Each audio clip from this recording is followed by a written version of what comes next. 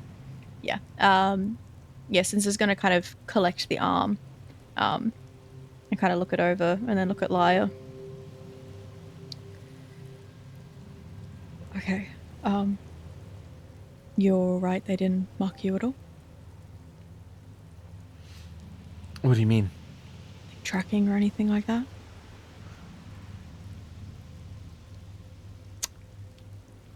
Part of me believes that no matter what I do, that thing will always have a piece of me. Okay.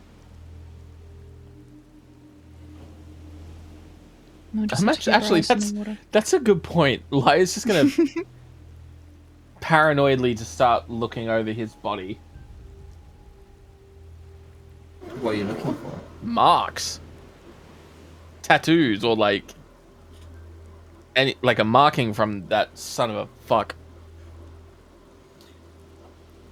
Roll me an investigation. Ooh.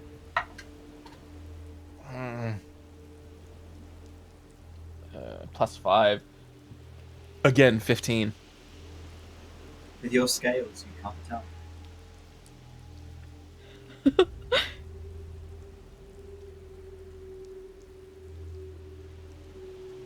You've got that look in your eye. I couldn't see the marks on him until I moved his scales. That's gonna be painful.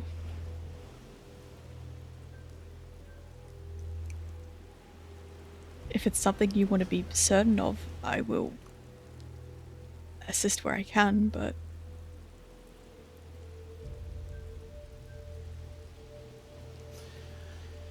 Do you have a smaller weapon on you? I think since I had... Oh god. I'm used to Nox having like 20 daggers on her. Yeah, Nox, Sinza doesn't have like a dagger or anything on her. Oh, I've got one. Lyre will pull out a spare dagger and hand it to you. He's going to pull out the siphon and bite on the handle. Oh god. Okay. Okay, take a deep breath.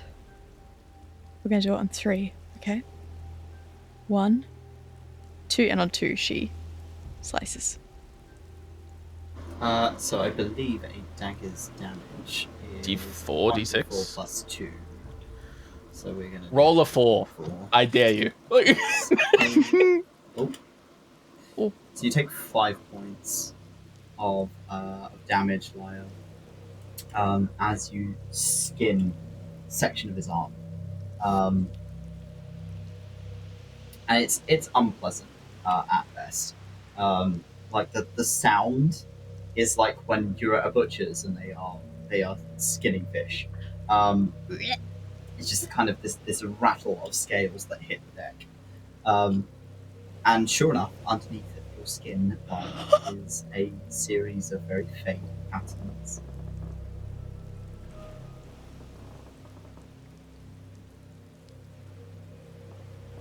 Not similar to warp. They are almost like black lines that match where your veins would be. But they look as though they're like almost like drawn on.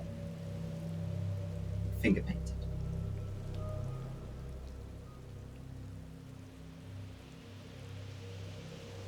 Sinza's eyes are wide, and I think she's still kind of holding your forearm. You feel her grip tighten just a little bit to kind of bring you back. Is there a way that we can rid you of this?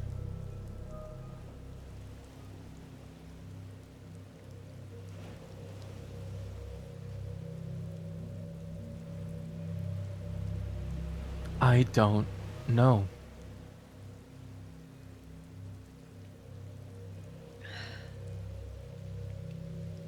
Perhaps we may run into someone who has knowledge on something like this. If this is something maybe you want to discuss with Duncan or Cain, they may have seen something like this before.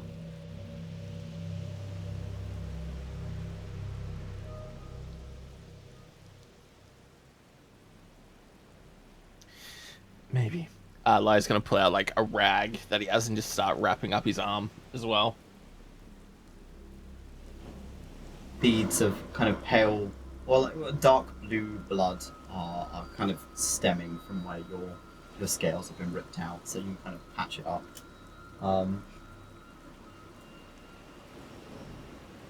What are the rest of you doing?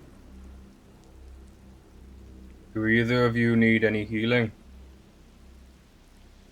I'm okay. Sinza's looking worse for Yeah, wear. Sinza has a couple like cuts and like kind of gashes along her arms. She just kind of like looks at you and gives like a small nod. If that would be okay. Cain, the sensation gets a lot harder to be around when you are close to her. Fine. Huh? Because he can feel all the pain Oh. on top of his, so it's fine. He's going to. I will cast Cure Wounds at. You know what? I'll do a second level. Is Cure Wounds a touch spell? Just out of curiosity. Yes. Yeah. Okay. I don't know how much you lost. It's the only time his magic doesn't look like black and inky. It kind of starts that way, and then his veins start to turn back to normal, and then it starts to have this very faint kind of purpley glow as he just kind of gently heals where the wound is, hovering his hand over it. Since it just kind of fills over the healed skin. Thank you. Are you sure you don't want any healing, Lyre? I'm okay. This pain is something I want to feel for a little bit. Alright. That's your choice. Duncan, you have Grim, who has followed you after you healed him up. You can hear like the tippy tappies of his claws as he's kind of waddling after you as you return to your post. It could have been a lot worse.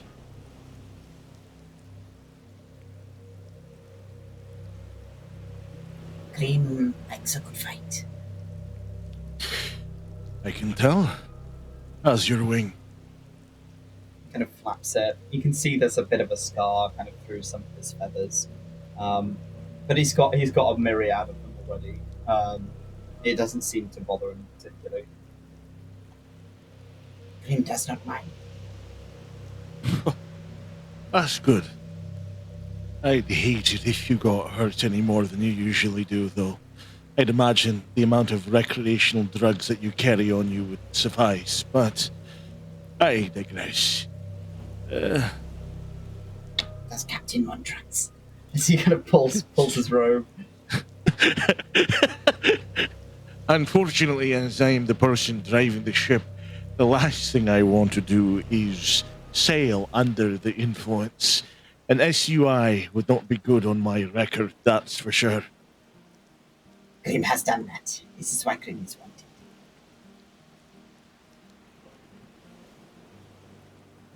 Good to know. I'm surprised you didn't ask it. I'm surprised you didn't ask you that question. Say, Grim, before I try and find my bearings here. He's gonna look back at Grim. Do you have any family of your own? Or are you just naturally chaotic? Grim has 8 siblings. 8 siblings? Right. Good. Grim does not know where they are. Well, I'm sure we'll find them. They are like me. They are Grim-like. That's great. We do need more of you on this ship. Preferably not the recreational drug-selling kind, but you know, beggars can be choosers. That's for sure. Grim will write to them and bring them to the ship. Very good. Having a flock of owlin on your ship would be a fucking nightmare. I would fucking love that, dog. Your entire ship is made up of 8 Grims. He's gonna look over at Lyre, as Lyre's having a moment, but looking at the extent of his spells. If any of your owlin folk happen to be a wizard, do let me know. I would like one of those on my ship. Grim is not sure.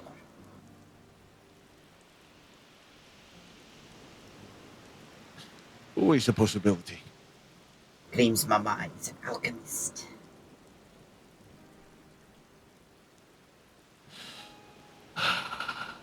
Grim has a wizard friend. I can write to her.